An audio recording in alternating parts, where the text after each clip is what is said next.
నవీన్ యాదవ్ గారి విజయాన్ని కాంక్షిస్తూ ఈరోజు తెలంగాణ రాష్ట్ర యాదవ్ సంఘ పెద్దలందరూ కూడా తీర్మానం చేయడం జరిగింది.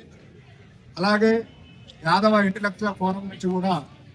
ఈ తెలంగాణ రాష్ట్రంలో ఉన్న యాదవులందరూ కూడా మేధావులు, వివిధ వర్గాల నుంచి వచ్చిన అన్ని వర్గాల వారు కూడా మనకి జూబ్లీ హిల్స్ ఏ డివిజన్లో ఉన్న మన బంధువులకి, మన మిత్రులందరికీ తెలియజేసి మన ఓటు చేతి గుర్తు కాంగ్రెస్ పార్టీకి సపోర్ట్ చేయాలని మనం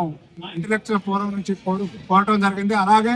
ఇక్కడ యాదవ్ సంఘం పెద్దలు కూడా తెలంగాణ రాష్ట్రం నుంచి వచ్చిన పెద్దలందరూ కూడా ఒక యాదవ యువకుడికి జూబ్లీ హిల్స్ లో సీట్ ఇచ్చి కాంగ్రెస్ పార్టీ ఆశీర్వదించింది కాబట్టి మన యాదవులందరం కూడా అంతరం కట్టుకొని యాదవులు ఎక్కడున్నా, అలాగే మన బంధుమిత్రులు, అలాగే మన స్నేహితులు ఎవరు ఎక్కడున్నా చెప్పి 11వ తారీఖున జరగబోయే ఎలక్షన్లలో 2వ నెంబరు చేతి గుర్తు మీద ఓటు వేసి గెలిపించవలసిందిగా ప్రార్థిస్తున్నాను.